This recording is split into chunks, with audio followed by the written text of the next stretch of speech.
Iglesia, buenos días a todos.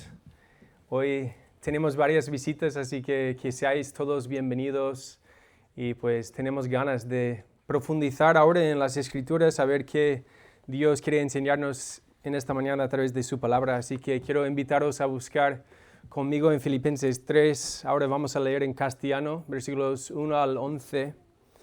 Filipenses 3, 1 al 11. Y dice así: por lo demás, hermanos, gozaos en el Señor.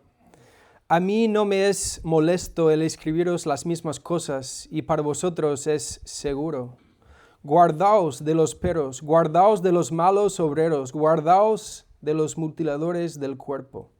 Porque nosotros somos la circuncisión, los que en espíritu servimos a Dios y nos gloriamos en Cristo Jesús, no teniendo confianza en la carne. Aunque yo tengo también de qué confiar en la carne. Si alguno piensa que tiene de qué confiar en la carne, yo más. Circuncidado al 8º día, del linaje de Israel, de la tribu de Benjamín, hebreo de hebreos, en cuanto a la ley, fariseo, en cuanto a celo, perseguidor de la iglesia, en cuanto a la justicia que es en la ley, irreprensible. Pero cuántas cosas eran para mí ganancia, las he estimado como pérdida por amor de Cristo.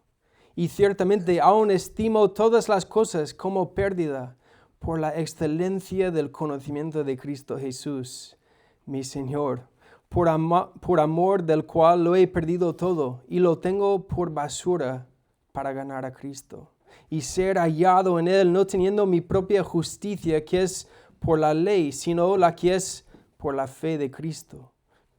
La justicia es de Dios por la fe, a fin de conocerle y el poder de su resurrección y la participación de sus padecimientos, llegando a ser semejante a Él en su muerte, si en alguna manera llegase a la resurrección de entre los muertos. Hasta ahí vamos a leer y vamos a orar.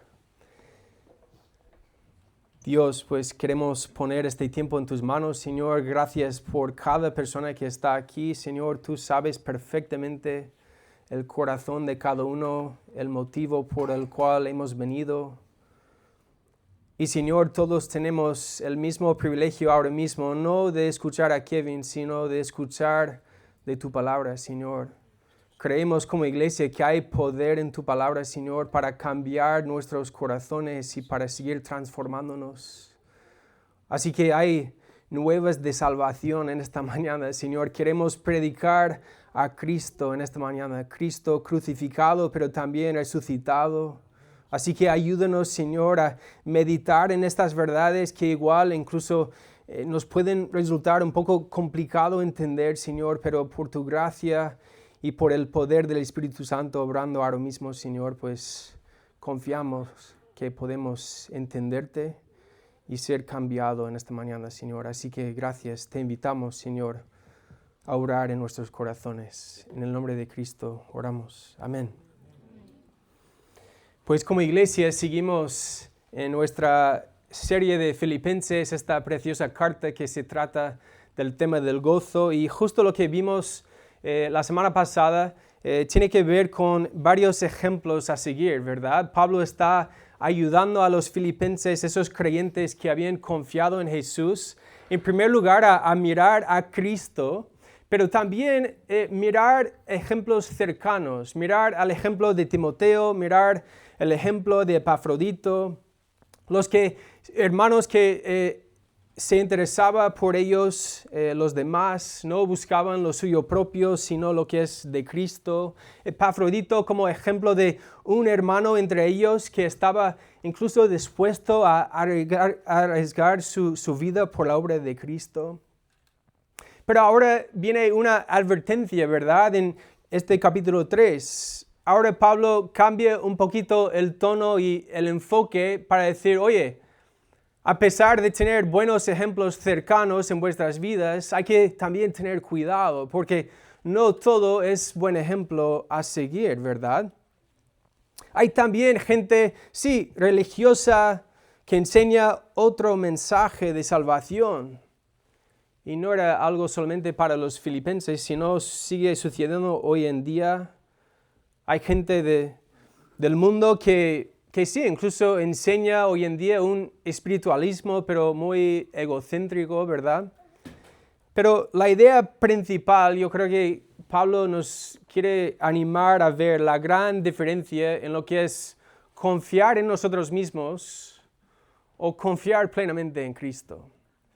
Me venía a la mente, justo ahora meditando sobre lo que vamos a ver en esta mañana, me venía a la mente la imagen de un buffet libre.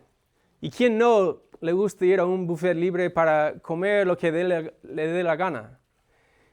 Pero la vida cristiana no se trata de pues, escoger a Jesús y luego lo demás, lo que queremos, un poco añadir lo que queremos a nuestras vidas para complementar nuestros sentimientos y venga, sí, vale, tomo sí, también un poco de Jesús, pero también mis propias ideas, pues eso no es la idea de lo que es seguir a Cristo. Entonces, Pablo nos está invitando en esta mañana a ver el gozo en seguir el verdadero evangelio, pero también, aparte de ver el gozo en el evangelio, ver el peligro de confiar en la carne, que puede ser una tentación incluso para los cristianos, los que quizás la mayoría de nosotros aquí en esta mañana, quizás sí hemos confiado en Jesús, pero a veces hay una tendencia de volver poco a poco a confiar en la carne, confiar en nosotros mismos. Y con la gracia del Señor, pues nos va a ayudar en esta mañana a ver y contemplar el valor incomparable de confiar plenamente en Cristo. Entonces, empezamos en lo que es gozarse en el verdadero evangelio, versículos 1 al 3. Vuelvo a leer, dice aquí en versículo 1, por lo demás, hermanos, gozaos en el Señor. A mí no me es molesto el escribiros las mismas cosas, y para vosotros es seguro. Me pregunto, ¿qué tiene que ver el gozo en Cristo con la seguridad de estos filipenses, estos cristianos? Es que cuanto más nos gozamos en Cristo, más buscaremos lo que es de Él, ¿verdad? Es decir, que cuando más estamos satisfechos en Cristo, pues no hay entonces necesidad de buscar la satisfacción y la aprobación en otros lugares porque ya tenemos a Cristo. Y es por eso que Pablo dice, a mí no me es molesto el escribiros las mismas cosas. Es como que Pablo se da cuenta de que está repitiendo su mismo mensaje a ellos. Pero dice, para vosotros es seguro. Es seguro que mi mensaje no ha cambiado. Tampoco va a cambiar. Yo sigo predicando a Cristo, porque solo en Cristo hay salvación. Y este es el mensaje seguro para vosotros. El gozarse en Jesús es la manera de guardarse de las falsas enseñanzas. Y ahí en versículo 2 es donde Pablo dice, guardaos de los peros, guardaos de los malos obreros, guardaos de los mutiladores del cuerpo. Muy fuerte, ¿no? ¿Por qué de repente este tono? Incluso si estuvisteis cuando vimos el primer capítulo, podemos recordar que Pablo incluso da gracias a Dios cuando Cristo es verdaderamente predicado, aunque por malos motivos, ¿verdad? Él dice, pues, gloria a Dios, Cristo sigue siendo anunciado, el verdadero Cristo, el verdadero mensaje, aunque a veces sí, por malos motivos. Entonces, aquí, ¿por qué un tono tan severo? ¿Qué diferencia hay? ¿Por qué Pablo puede gozarse cuando Cristo es predicado, aunque por envidia o contienda? Y a la vez, ¿por qué Pablo es tan duro con otros que predican, llamándoles incluso peros, malos obreros y mutiladores del cuerpo? Es que una cosa es que Cristo sea fielmente predicado, aunque por malos motivos, y otra cosa es que el verdadero evangelio sea distorsionado. Entonces, cuando algunos empiezan a añadir poco a poco cosas al evangelio de la gracia, pues hay gran riesgo, hay mucho peligro. Pero ¿qué es este evangelio de la gracia que no debemos añadir cosas sobre Él. Pues es reconocer que no podemos tú ni yo hacer nada para agradar a Dios en nuestra naturaleza pecaminosa. La salvación es bien un regalo de parte de Dios por medio de la fe. No podemos hacer nada para ganar la salvación ni para merecerla. Cristo murió en nuestro lugar para rescatarnos de la muerte por medio de la fe. Eso es el evangelio de la gracia. Entonces, cuando hay gente que empieza a añadir o distorsionar este evangelio de la gracia, Pablo dice con mucha advertencia, oye, guardaos de esas falsas enseñanzas, guardaos de esta gente que intenta distorsionar el verdadero evangelio. Quizás nos puede sonar lo que es el evangelio de la prosperidad, que se trata de buscar bendiciones espirituales, nuestras riquezas, una vida, sin problemas, digamos. O el evangelio de las buenas obras, donde todo se trata de lo que yo hago. Sí, tomo un poco de Cristo, pero también se trata de lo que yo hago. Quiero ser buena persona.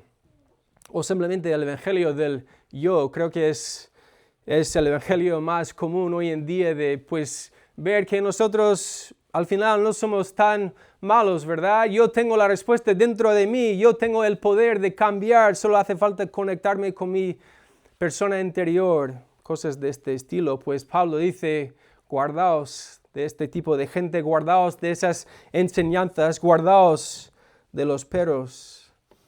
Algunos de los judíos tenían por costumbre referirse a los gentiles, es decir, a los no judíos, como perros. Los judíos tenían por costumbre comer lo que es limpio, no comían cosas inmundanas, ninguna cosa inmundana, ni se acercaban a un extranjero. Pero aquí, curiosamente, Pablo está utilizando el mismo lenguaje para referirse a los judíos que enseñaban esas falsas ideas. Y no es solamente Pablo que es bastante crítico con ellos. Podemos recordar las palabras de Jesús. Jesús enseñaba que no es lo que entra en el hombre que le contamina, sino lo que sale de él. En Marcos 7, 6 al 7, Jesús dice, hipócritas, bien profetizó de vosotros Isaías, como está escrito, este pueblo de labios me honra, mas su corazón está lejos de mí, pues en vano me honran, enseñando como doctrinas mandamientos de hombres. Y es más adelante que Jesús llega a decir que nada fuera del hombre que entre en él que le pueda contaminar, pero lo que sale de él, eso lo contamina al hombre. Por eso Pablo llega a llamarles perros, no para menospreciarles como personas, pero para decir, oye, estás distorsionando el verdadero mensaje de Cristo. También los llama Pablo los malos obreros. Quizás podemos pensar que, claro, al contrario de buenos obreros como son Timoteo y Epafrodito, pues Pablo enseñaba que la salvación no es por obras, sino por gracia. Sin embargo, los malos obreros enseñaban la necesidad de añadir obras de la ley a la fe en Cristo para ser salvos. Un mensaje de Jesús más algo, es decir, que Jesús al final no es suficiente. En tercer lugar, los llama mutiladores del cuerpo. Y aquí quizás nos cuesta entender, vamos a profundizar un poquito en este tema de la circuncisión, pero habían estos falsos maestros enseñando que, vale, puedes confiar en Jesús, pero para realmente ser salvos también es necesario ser circuncidados. Dice así en Hechos 15:1, entonces algunos que venían de Judea enseñaban a los hermanos, si no os circuncidáis conforme al rito de Moisés, no podéis ser salvos. Versículo 5, de Hechos 15, habla de esos como de la secta de los fariseos. Entonces, Pablo está ayudando tanto a los filipenses como a nosotros mismos a ver la importancia de guardarnos de esos falsos maestros. Pero, ¿por qué Pablo les da esta advertencia? ¿Cuál era el gran problema con estos falsos maestros? Pues podemos reconocer que enseñar que la circuncisión era necesaria para ser salvo, eso es minimizar el poder de la cruz, ¿verdad? Por eso Pablo dice que el cristiano no debe confiar en la carne. Es decir, que no confiamos en nuestras obras para nuestra salvación. Estar firmes contra cualquier enseñanza que busca minimizar o cambiar el evangelio de la gracia. Eso es vuestro llamado, a guardaros de esas cosas que van en contra del evangelio. Entonces, hay que ver los dos lados, ¿verdad? No podemos ni añadir al evangelio, pero tampoco podemos quitar del evangelio. ¿Por qué? Porque cuando estamos añadiendo cosas al evangelio, estamos declarando con nuestras acciones que lo que hizo Jesús en la cruz y a través de su resurrección, eso no fue suficiente para salvarnos. Y cuando quitamos algo del evangelio, estamos diciendo que lo que Cristo hizo no era necesariamente necesario, no era tan necesario. Cuando esto sucede, el problema es que Cristo deja de ser el gran protagonista que recibe toda la gloria. Claro, si mi salvación depende de lo que yo hago, pues ¿quién al final recibe el crédito? Yo. Entonces hay que reconocer, y Pablo nos está invitando a ver cuál ofensivo es cuando una persona roba la gloria de otra persona. Me viene a la mente pues, el ejemplo de lo que es trabajar en grupo. Yo tengo 4 hijos y a veces mis hijos vienen a casa explicándome cómo en el cole tienen que trabajar en grupo, ¿verdad? Y a veces, ¿qué es lo que suele pasar? Hay uno del grupo que es más perezoso, uno que no se pone las ganas, pero claro, al recibir la nota, ¿qué es lo que ese también busca? La buena nota, ¿verdad? Aunque no ha trabajado.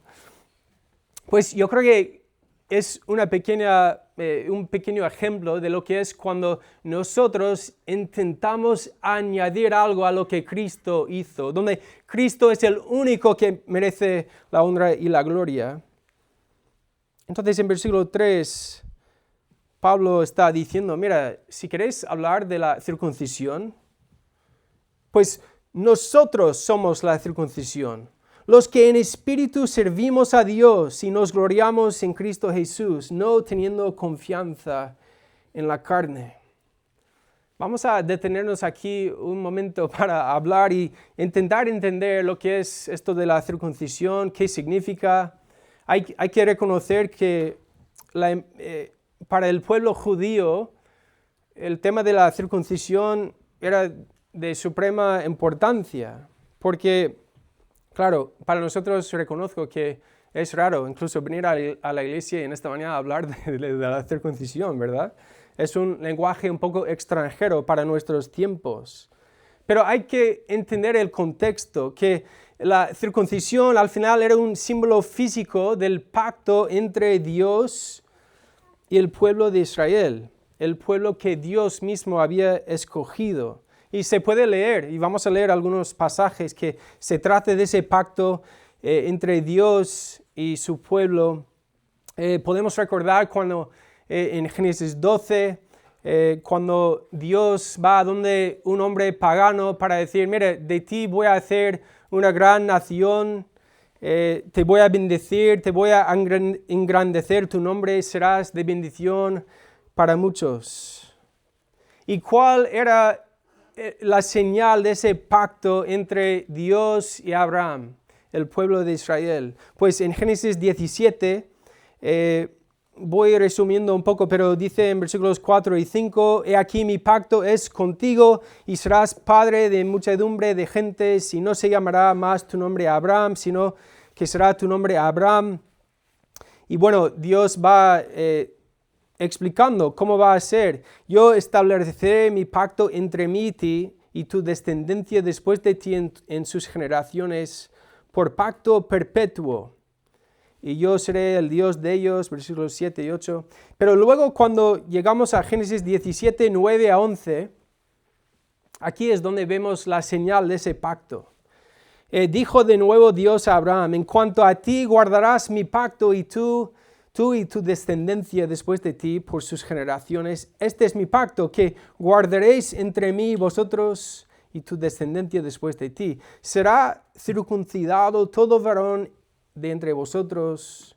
Circuncidaréis pues la carne de vuestro prepucio y será por señal del pacto entre mí y vosotros. Dios es quien establece estos términos del pacto. Podemos preguntarnos por qué. Pero creo que más relevante para nosotros, para entender esta parte, es que hay que preguntarnos, vale, quizás incluso no hay ningún judío entre nosotros hoy mismo. Entonces, vale, ¿cómo podemos ser incluidos en el pacto? ¿Podemos también pertenecer a la familia de Dios? ¿Qué sucede con ese pacto con la venida de Cristo? Vale, entendemos que Dios tuvo ese pacto con su pueblo Israel, pero ¿ahora qué? Pues Pablo hace la misma pregunta en Romanos 11, versículo 1. ¿Ha desechado Dios a su pueblo? En ninguna manera.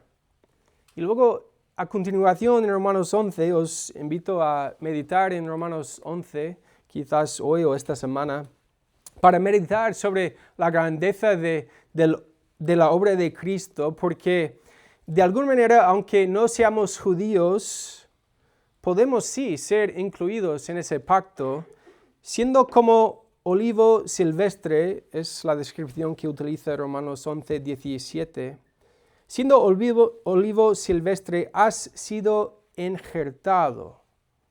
Es decir, que lo que antes era un pacto con los judíos étnicos, ahora en Cristo es posible también para los no judíos, los que somos injertados. Pero ¿cómo somos injertados en ese pacto? Pues por medio de la gracia, por medio de la fe, no por nuestras obras. Entonces, cuando llegamos más adelante en el Nuevo Testamento, Pablo no es solamente aquí en Filipenses que habla mucho sobre este tema de la circuncisión, pero está ayudándonos tanto en Efesios como en Gálatas como en Colosenses a reconocer que, mira, debido a la obra de Cristo ya hemos sido injertados por medio de la fe. No hace falta ahora pues dañarnos o hacer cambios físicamente a nuestros cuerpos, porque por medio de la fe en Cristo ya tenemos la salvación. Y por eso habla en Efesios 2, después de declarar la grandeza del Evangelio de la gracia, dice en versículos 11 al 13, por tanto, acordaos de que en otro tiempo vosotros, los gentiles en cuanto a la carne, erais incluso llamados incircuncisión por la llamada circuncisión hecha con mano en la carne. En aquel tiempo estabais sin Cristo, alejados de la ciudadanía de Israel y ajenos de los pactos de la promesa, sin esperanza y sin Dios en el mundo. Pero ahora en Cristo Jesús, vosotros en que otro tiempo estabais lejos, habéis sido hechos cercanos por la sangre de Cristo. Es por eso que en Filipenses capítulo 3, Pablo declara, nosotros somos la circuncisión, los que en espíritu servimos a Dios y nos gloriamos en Cristo. En espíritu servimos a Dios, no mutilando nuestra carne, no haciéndonos daño. Y podemos incluso entender el significado de la circuncisión ahora mismo. En Colosenses 2:11, en él también fuisteis circuncidados con circuncisión no hecha a mano, al echar de vosotros el cuerpo pecaminoso carnal en la circuncisión de Cristo. En Romanos 2 habla de que la circuncisión al final es del corazón. Y sabes, en Gálatas 6, Y aquí dejamos el tema de la circuncisión, pero Pablo habla muy claramente en Gálatas 6, 15 al 16, porque en Cristo Jesús ni la circuncisión vale nada, ni la incircuncisión, sino una nueva creación. Y a todos los que anden conforme a esta regla, paz y misericordia sea a ellos y al Israel de Dios. Es por esta razón que Pablo dice, no teniendo confianza en la carne. Hay que guardarse de esa gente que predica otro mensaje. Pero podemos preguntarnos, oye, pero al final no tenemos muchas razones para confiar en la carne. Es lo que Pablo empieza a desarrollar después, ¿no? En versículos 4 al 6, voy a leer. Aunque yo tengo también de qué confiar en la carne. Si alguno piensa que tiene de qué confiar en la carne, yo más. Y aquí nos da su resumen espiritual, digamos, ¿no? Circuncidado del 8º día, del linaje de Israel, de la tribu de Benjamín, hebreo de hebreos. En cuanto a la ley, fariseo. En cuanto a celo, perseguidor de la iglesia. En cuanto a la justicia, que es en la ley, irreprensible. Mira, si queremos hablar de las cosas que hacemos, yo tengo muchísimo para confiar en mi propia carne. Mira, yo soy judío de los judíos. No sé cuál es tu currículum espiritual, pero hay que tener cuidado de no caer ni en la trampa del legalismo, ni en la trampa de la licencia. Claro, confiar en la carne. Es el peligro de volver a confiar en nosotros. Vale, sí, he confiado en Jesús, pero ahora se trata de mis esfuerzos, mis propios logros, se trata de mis planes, de mis ideas. Yo creo que podemos pensar en los católicos en este sentido, confían mucho en sus ritos religiosos, practicando los sacramentos, lo que es la primera comunión, la confirmación, pero ojo, también como evangélicos hacemos lo mismo. Muchas veces, mira, he sido bautizado cuando tenía 14 años, yo siempre voy a la iglesia, nunca pierdo ningún estudio bíblico. Mira, yo incluso tengo una Biblia de apuntes. No digo palabrotas, no fumo ni bebo. Vale, sí, estas cosas son buenas cosas, ¿verdad? Pero no son la base de nuestra confianza, porque nuestra confianza no está puesta en lo que tú y yo hacemos, sino nuestra confianza debe estar puesta en aquel que hizo. ¿Qué es lo que hizo Cristo? Pues murió en nuestro lugar. Y eso sí, fue suficiente para rescatarnos. ¿Cómo sabemos? Pues por medio de la resurrección. Eso sería como añadir cosas a Cristo, ¿verdad? Pero ¿qué sucede cuando intentamos quitar cosas de Cristo? La trampa de la licencia. Mira, vale, ya tengo a Cristo, entonces puedo hacer lo que me dé la gana. Yo creo que incluso, siendo honesto, hoy en día esta es la lucha más común para muchos cristianos hoy en día. Sabemos que, mira, claro, obviamente no hace falta ser circuncidados para ser salvos. Pero entonces, ¿cuál es nuestra lucha muchas veces? Como hemos dicho antes, pues el buffet libre. Voy a escoger un poco de Jesús, de estas enseñanzas que me caen bien o me gustan, sí, vale, lo acepto. Pero ¿qué pasa con estas otras enseñanzas que, ahí no sé? Vale, creo que yo tengo la razón. Seguramente hoy en día Jesús estaría más de acuerdo conmigo. ¿Me explico? Luchamos contra la confianza en la carne. ¿Cómo? Pues guardando el Evangelio. Entonces, sí, pensando en nuestro currículum espiritual, o incluso nuestro currículum para buscar un trabajo, ¿qué es lo que sueles hacer, intentas dar una buena imagen de quién eres, ¿no? Un buen resumen de tu vida, de tus estudios, tu experiencia profesional. Obviamente no destacas tus fracasos, sino pones ahí todo lo que te puede ayudar a conseguir un buen trabajo, ¿verdad? Y en nuestro currículum espiritual, si te pregunto ¿por qué crees que eres salvo? ¿Dónde empiezas? ¿Por dónde empiezas? Quizás, y muchas veces lo escuchamos, pues yo creo, o yo hice, o yo iba, empezamos con nosotros mismos, ¿no? Muchas veces. Creo que hay otra forma mejor para contestar por qué crees que eres salvo si realmente has confiado en Cristo. Porque Dios. Empezamos con Dios mismo, ¿verdad?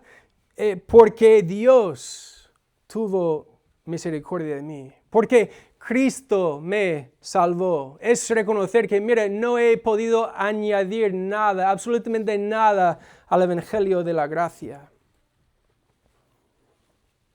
Es reconocer el poder de la cruz. Si queremos empezar con nosotros, sí, yo estaba muerto, pero Dios me dio vida. Pues citando a Alistair Begg, un pastor, dice, si no nos predicamos la cruz a nosotros mismos, rápidamente volveremos a la fe más las obras como fundamento de nuestra salvación. Yo creo que sí, esto es un buen resumen de este pasaje bíblico que estamos estudiando en esta mañana. Es decir, que cuando dejamos de mirar a Cristo, claro que empezamos a confiar en otras cosas y en muchos casos en nosotros mismos, en nuestras experiencias, incluso en nuestro conocimiento. Pero es como, mira, por si necesitas ayuda, Filipenses, vosotros en esta mañana, nosotros, recordar lo que tienes en Cristo, comparando con lo que tienes en la carne.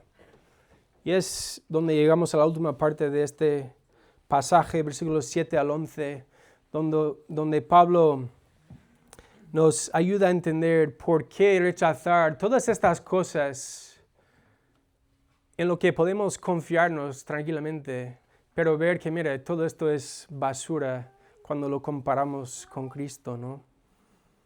Él dice, pero cuántas cosas eran para mi ganancia. Las he estimado como pérdida por amor de Cristo. Y ciertamente aún estimo todas las cosas como pérdida por la excelencia del conocimiento de Cristo Jesús, mi Señor. Él empieza diciendo, mira, vale, tengo todo esto en lo que puedo poner mi confianza, pero todo esto que antes para mí era ganancia, ahora no lo es. Lo que antes para mí era mi identidad, ahora lo considero por basura. ¿Por qué? ¿Qué ha cambiado? Por amor de Cristo. Hubo un amor radical. Yo creo que el mundo obviamente diría el opuesto. Pues mira, yo prefiero perder a Cristo para ganar las cosas del mundo. Pero eso nos ayuda a ver que el mundo no ha realmente experimentado las excelencias del conocimiento de Cristo. Qué frase, ¿no? La excelencia del conocimiento de Cristo. En el Catecismo Menor de Westminster hacen la pregunta, ¿cuál es el fin del hombre? Y la respuesta a esta pregunta es, el fin principal de la existencia del hombre es glorificar a Dios y gozar de Él para siempre. J.I. Packer, en su libro Conocer a Dios, hace la misma pregunta al final, ¿no? Él pregunta, ¿para qué hemos sido hechos? Y él responde, para conocer a Dios. ¿Qué meta deberíamos fijarnos en esta vida? La de conocer a Dios. ¿Qué es lo mejor que existe en la vida? Lo que ofrece mayor gozo, delicia y contentamiento que ninguna otra cosa. El conocimiento de Dios. querido hermano en la fe, cuánto meditas en la excelencia del conocimiento de Cristo Jesús. Meditando en estas verdades, que conociendo a Cristo, que Él cambió nuestras vidas y sigue transformándonos. Cristo sí cambió nuestra perspectiva. Cristo cambió nuestros deseos. Queremos seguir conociéndole más y más. Queremos enamorarnos más de Cristo, de su perfección, de su santidad, de su amor sacrificial. Queremos conocer a Cristo en profundidad. Es lo que vemos en Jeremías 9, 23 al 24. Así dijo Jehová: no se alabe el sabio en su sabiduría, ni en su valentía se alabe el valiente, ni el rico se alabe en sus riquezas, mas alábese en esto el que se hubiere de alabar, en entenderme y conocerme, que yo soy Jehová, que hago misericordia, juicio y justicia en la tierra, porque estas cosas quiero, dice Jehová. ¿Cómo estás buscando profundizar en las excelencias del conocimiento de tu Señor y Salvador si has puesto tu fe en Cristo? Podemos contemplar y volver a contemplar estas grandezas de que aquel Verbo fue hecho carne y habitó entre nosotros. ¿Para qué? Para llevarnos a Él mismo, el camino, la verdad y la vida. Dice en Juan 17, 3, y esta es la vida eterna, que te conozcan a ti, el único Dios verdadero, y a Jesucristo, a quien has enviado. En cuanto a lo demás, ¿qué dice Pablo? Pues lo tengo por basura. No porque las otras cosas no tengan valor, sino porque su valor no se puede comparar en absoluto con el gran valor de tener a Cristo. Entonces Pablo reconoce que ha perdido lo demás, pero ¿qué ha ganado? Ha ganado a Cristo. Es hallado en Él. Por eso dice, no teniendo mi propia justicia que es por la ley, sino la que es por la fe de Cristo. La justicia que es de Dios por la fe. ¿Con qué fin? Versículos 10 y 11, pues a fin de conocerle. Hablamos de la resurrección. Y como hemos cantado antes y también como Samuel ha orado, pues tenemos la certeza de que un día también seremos resucitados con Él en la gloria para disfrutar de su presencia para siempre.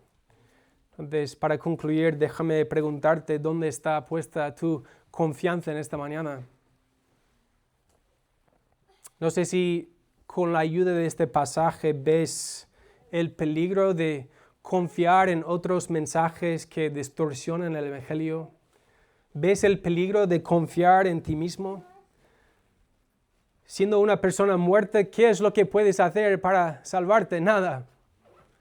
Entonces es un gran error poner nuestra confianza en nosotros mismos.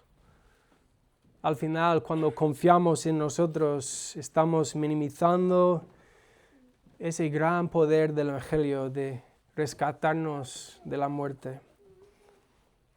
¿Ves en esta mañana las tendencias peligrosas?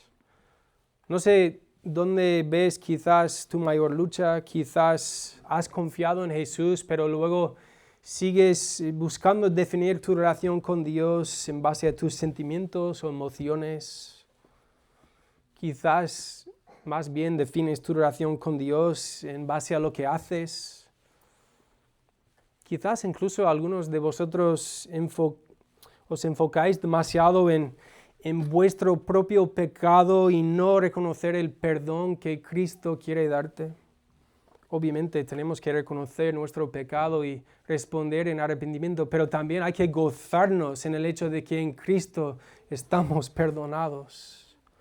Entonces en esta mañana todos tenemos un llamado a poner nuestra confianza no en nosotros, sino en Cristo, el único que puede salvarnos. Así que vamos a orar.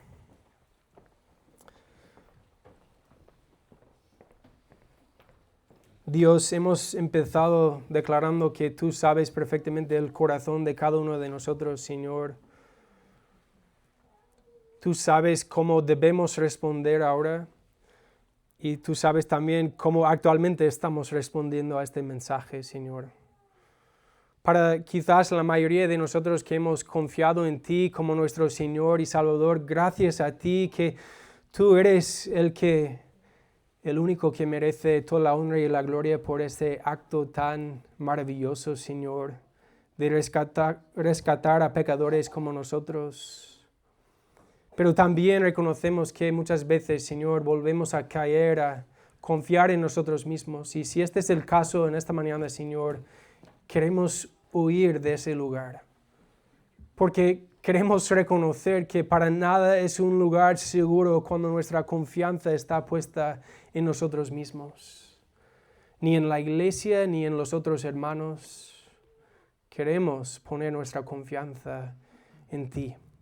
Y Señor, si hay alguien aquí en esta mañana que hasta el día de hoy no ha confiado plenamente en Cristo para su salvación, Señor, confiamos que hoy es día de salvación, que hoy es día para proclamar el Evangelio de la gracia, que claro, esa persona jamás recibirá la salvación en base a sus méritos, pero por medio de la fe en Cristo podemos ser salvos. Así que gracias. Respondemos en gratitud y gran gozo y ahora queremos adorarte juntos. Así que oramos en el nombre de Cristo. Amén.